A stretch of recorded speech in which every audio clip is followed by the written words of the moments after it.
নামাজটা পড়াই আজান দিয়া দিছে। বাবারে একটু কারো কি হয়েছে? বাবারে আমার শরীরের অবস্থাটা খুব খারাপ, আমার একটু ডাক্তারের দ্বারা লয়ে যা। এখন শরীর খারাপ আমি কি করতাম কনসে দেখি? আমার ব্যবসা বাণিজ্য আছে, এইসব লইয়া আমি খুব ব্যস্ততার মধ্যে আছি।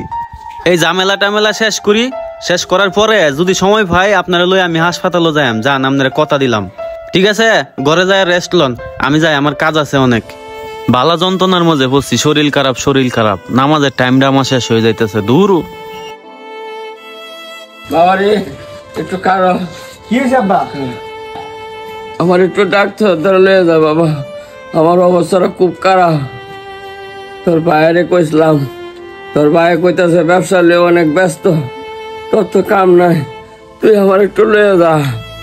কেটা কইছে আমার সময় আছে? ভাইয়ের যেমন সময় নাই আমারও তেমন সময় নাই। ভাই ব্যবসা নিয়ে ব্যস্ত, আমি নতুন ব্যবসা শুরু করতেছি, অনলাইন ব্যবসা। বন্ধুরা লাগে আমার মিটিং আছে, বুঝছেন আব্বা? তারপরে যদি সময় পাই আপনি লয়ে যাই। আপনি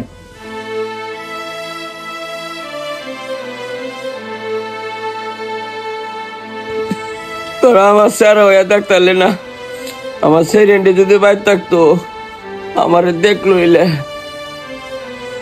রিয়াদ ভাই শুনো, তোমার বাপ মইরা যাওয়ার আগে সম্পত্তি ভাগাভাগি করে লাও দুই ভাইয়ের মাঝে। আর যদি বাপ মইরা যায় এই সম্পত্তির ভাগ তোমার বোনের চারিয়ে দেওয়া লাগবো। সময় থাকতে উহিলের লগে কথা কইয়া সম্পত্তি ভাগ বাটোয়ারা করে লাও।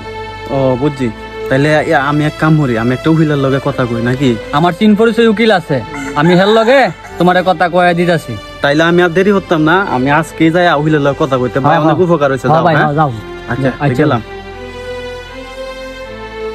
উকিল সাহেব, আপনারা যে কারণে ডাকছি বুঝছেন, আমার আব্বার তো মেলা সম্পত্তি, আব্বার শরীরটা অসুস্থ, কোন সময় এই জায়গা মইরা বুঝছেন।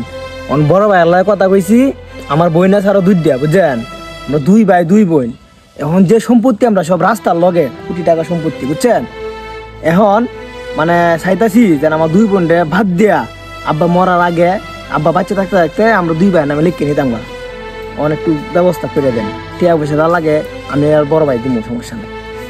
আচ্ছা, টাকা পয়সা তো বিষয় না, ঠিক আছে। তুমি একদিন ব্যবস্থা করে রেজিস্ট্রেশন অফিসে নিয়ে আসবা, আমি ওকে করে দেবো, ঠিক আছে? শুনেন, রেজিস্ট্রি ভেজাইতে হইব না, আমনে কাগজপত্র যা কিছু লাগে সব ম্যানেজ করিয়া আমরা বাড়িতে এখন ভাই গাড়ি ভাড়ায় তেমন লাগে দরকার পড়লে আমরা বাড়িতে আইলে আমরা সহজে করান দেবো, কেউ দেখতো না, কেউ জানতো না বুঝছেন। টিয়া আমরা বাড়াই দেন, কোনো সমস্যা নেই, টিয়া কোনো বিষয় না, ভাই দোয়ান আছে বাজার। আচ্ছা ঠিক আছে, আমি করে দেবো, তুমি দিচ্ছি। আব্বা আয়ান, আপনার লাইগা ডাহাতে বড় ডাক্তার আইছে বুঝছেন, বড় হাসপাতালে লয়ে যাবো আপনারে, একদম সুস্থ হয়ে যাবেন, কোনো চিন্তা করেন না। ওই হাসপাতালে গেলে একদম সুস্থ হয়ে যাবেন গা। আয়ান আইসা এনে বন, এনে বন। আমি জানতাম আমার স্যার আইন খুব বালা, আমার চিকিৎসা করাইব। তাই আপনি কোন হসপিটালতে আইছেন কই নিবেন আমারে? আপনাকে ঢাকা বড় হাসপাতালে নেওয়া হবে।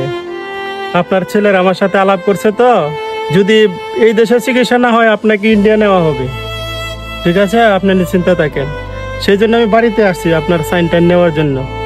ডাক্তার আমার বাপ ভালোই তো যে এখন আপনি আনি ভাই। আরে হ, ভালো করার জন্যই তো আমি আসলাম। ডাক্তার সাহেব শুনেন, টাকা পয়সা নিয়ে কোনো চিন্তা ভাবনা করবেন না, ঠিক আছে? যেই জায়গায় গেলে মনে করেন যে আব্বা একবারে সুস্থ হয়ে যাইব, এই জায়গাত লয়ে যাইবেন। আব্বা এক কাম করুন, ডাক্তার যখন আইসে বাড়ির আপনি এই সইটা দেলাইন। আব্বার কষ্ট করে কত ডাক্তার বাইতেনছি, ছাকরটা বাই দেলাও। হ্যাঁ ভাই, আব্বা দেলান, ছাকরটা দেলাই। বাবা আমার সেরেন্ডিরে ডাকলে না, আমার সেরেন্ডিও দেখতো আমি কোন হসপিটাল যাইতাছি। আব্বা আপনার সেরেন্টের দেখার কোনো দরকার নাই, ঠিক আছে? আমরা আছি না, আমরা আপনার লগে যাই, আম দরকার পরে হাসপাতালে, সমস্যা কি? আপনি সই দিলেন। ডাক্তার সাহেব কই সই দিতেইব, আব্বার দেখাই দেন, কলমটা দেন। কাগজে কি লেখা আছে না আছে আমরা পড়ছি বুঝছেন আব্বা। এটা হয়েছে যে আমাদের অপারেশন করতে হইব, তো মানে সই দেওয়া লাগে বুঝছেন। এটা হয়েছে কন্ট্যাক্ট পেপার, আপনি সই দেন, হয় জায়গায় দেন, লেহেন। আরেকটা জানি কোন জায়গায় কইছিলেন, হয় জায়গায়। আব্বা নেন, এই জায়গায় লেহেন, সুন্দর করে নামটা লেহেন। এই তো ঠিক আছে।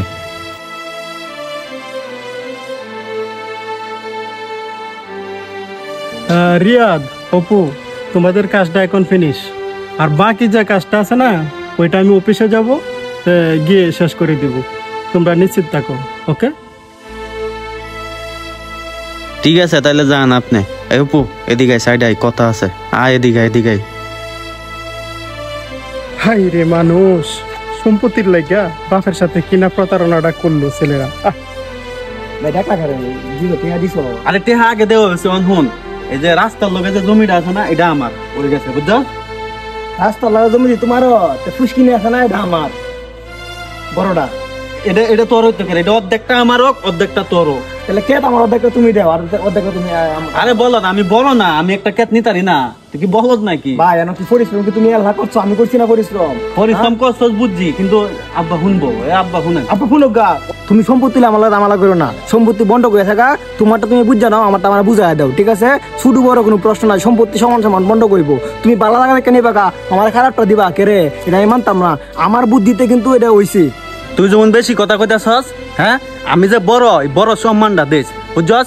আব্বা কি শুনতাছে না হন, এই যে লুহায়া মানুষের না জানায়া, আব্বারে যে না জানায়া এই সম্পত্তিটা বাগাবাগি করে দুজন লইলাম, অন যদি আব্বা জানে কি কি হইব তুই কসে?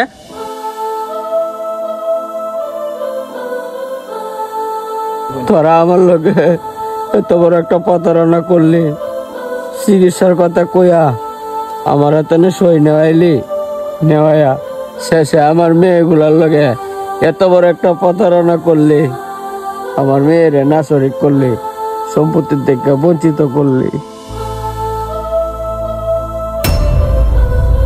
এই আব্বার কি হইলো? দূরতে আব্বার কি হইছে? আব্বা, ও আব্বা কি হইছে আপনার? এই যে সন্তান বৃদ্ধ বয়সী মা বাবার সেবা যত্ন করে না, সেই সন্তানের কোনো অধিকার নেই সেই মা বাবার সম্পদ ভোগ করার। মনে রাখবেন, আপনিও একদিন সন্তানের পিতা মাতা হবেন, সেদিন বুঝতে পারবেন আপনার মা বাবা আপনার জন্য কি করেছিল। তাই আসুন, মা বাবা বেঁচে থাকতেই তাদের সেবা যত্ন করি। অর্থ নয়, মানুষই বড় সম্পদ।